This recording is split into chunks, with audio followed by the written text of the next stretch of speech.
და ესენი სიმართლის მოწინააღმდეგეები, სიმართლეს ამბობს, აი ასე ამიხილათ ხომ. იმდენად აგრესიულები არიან, შობლებს იდარებენ, შობლებს ეშინიათ, რომ საკუთარ შვილად აღიარონ ეს ბრმა, რომელსაც ვალი აეხო, დააგვირდით, როგორ გავს დღევანდელობას. თვალახელილი ახალგაზრდები, როცა თავისუფლებას, დამოუკიდებლობას, ერთა შორის ერადგომას ითხოვენ, ეს აშინებთ და მშობლებსაც აშინებენ. მშობლები ამბობენ, უარ შვილებს. ამ მშობლებმა უთხრეს ესო სრულწლოვანიაო და მაგასო კითხეთ ჩვენ ვიცითო რომ ბრმა იყო და აი როგორ აიყიდა არ ვიცით. თავს იმართლებენ შვილზე ფაქტურად შვილის თანადგომაზე უარს ამბობენ. ამ კაცს გააგდება ქრისტე იპოვის, გააგდებულს. ისე წერია, ქრისტემ იპოვა და განუცხადა თავისით. როდესაც მე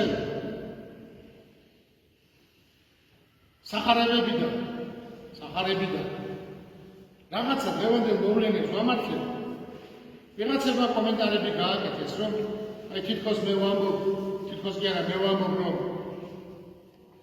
ნეტარიყვნენ დევნილი სიმართლისათვის. და როცა ადამიანი სიმართლისთვის იდევნება, აი ეს ხალხი მართალია, ვინ სიმართლისთვის იდევნება. და ესეთ კომენტარებს აკეთებენ თითქოს სახარებით ამართლებს იმას, რაც არასწორიაო. მაგალითად ესეთი რაღაცა მოყავთ, რომ დევნილი მარტო ის არის, ვისაც ქრისტიანობის ქრისტეს უარყოფას თხოვენო და აძალებენო და ის არ უარყოფს, როგორც ბარბარე არ უარყოფდა. და ასე შემდეგ. როგორც ბარბარე აწამეს, იმიტომ რომ ქრისტესზე უარი აქვს. ეს არ არის მარტო ქრისტესის დევნა. მე შევახსენებ მათ საინტერესო რამებს. იოანე ოქროპირი, იცით თქვენ ყველა. ყველა მისის ეკლესიაში. უდიდესი მამა, რომელიც დღე-დღე მიჯდა ტაძარში და ასწავლიდა. და მისი ტომებია იმდენი, რამდენიც არც ერთ წმინდა მამას არ დაუწერია და უკადარია. და ეკლესიის სწავლება დღევანდელი რაც გვაქვს, მის სწავლებაზე გვაქვს. სვეტად არის მოხსენებული. იოანე ოქროპირი იყო დევნილობაში.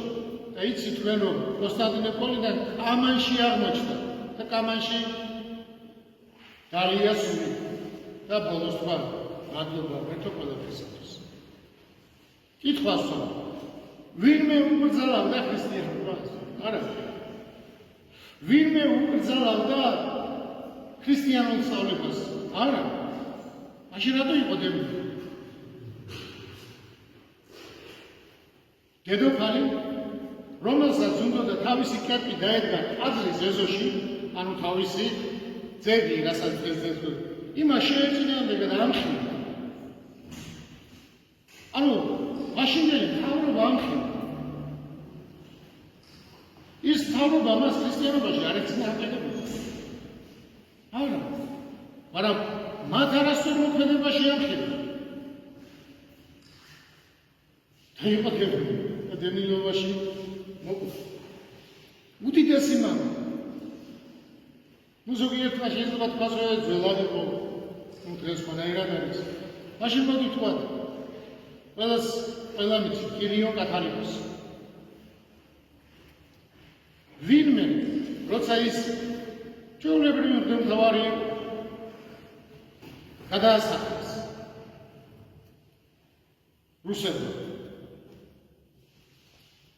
ციმბირში სადღაც საქართველოდან გადასახლებაში იყო დაჟილი, ვინმე თხოვდა ამას ქრისტიანობის უარყოფას? ვინმე ეუბნებოდა რომ მართლმადიდებელი არ იყო? არა. ვინ თხოვდა მას ქრისტიანობის უარყოფას?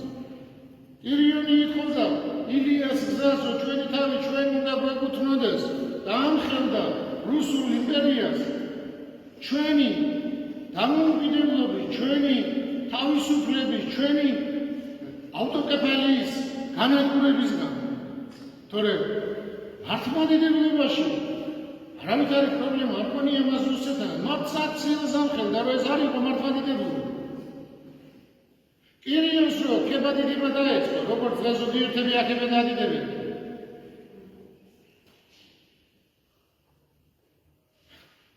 მას იმდენად ესწრა უკრას ვიცავდა რუსეთს. და ისე კარგად იცხოვრებდა.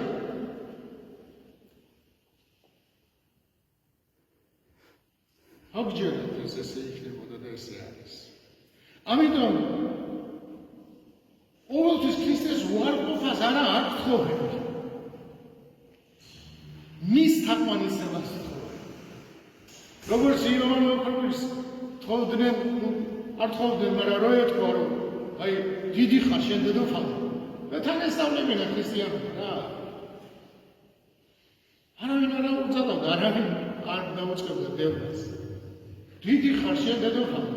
ხსნელი ხარ შენ, როგორც დღეს ვიცახეთ. რუსეთის იმპერია გადაგვარჩენს. ის მოგცა მშვიდობას. ეს რო ეძახა კირიოს. მას არავინ არ მოგდა. ამიტომ სიმართლე მარტო ქრისტიანობის აღიარებაში არ არის. ქრისტიანობაში შედის ენა, მამული, სარწმუნოება, მეგობარი, მოყვასი. როცა ბავშვებს ქუჩაში ლეწავენ, შენ აქემ გაადიდებ, ლეწავს. და ამბობ ქრისტიანი ხარ. და ჭირა. ზიარები.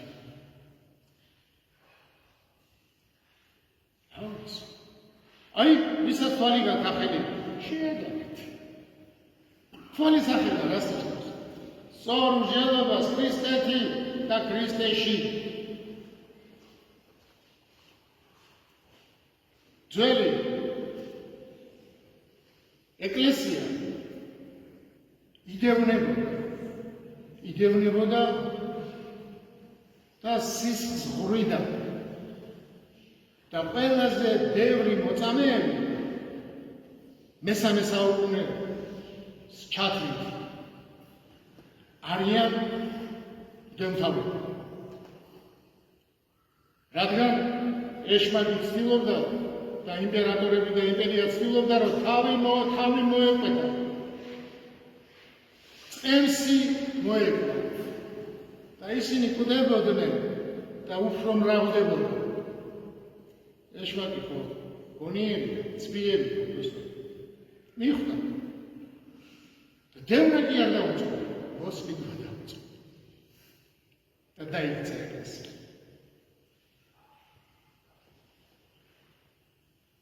ყველაზე დიდი დევნა არის მოსყიდვა, როცა მაქებარი ხდები დევნელებს. ეს არის თვალის ახლა, რომ ამას ხედავ. ვინ არის მდევი და ვინ მოყვასი? აგვიხილოს უფალმა გონების თვალი. ამინ.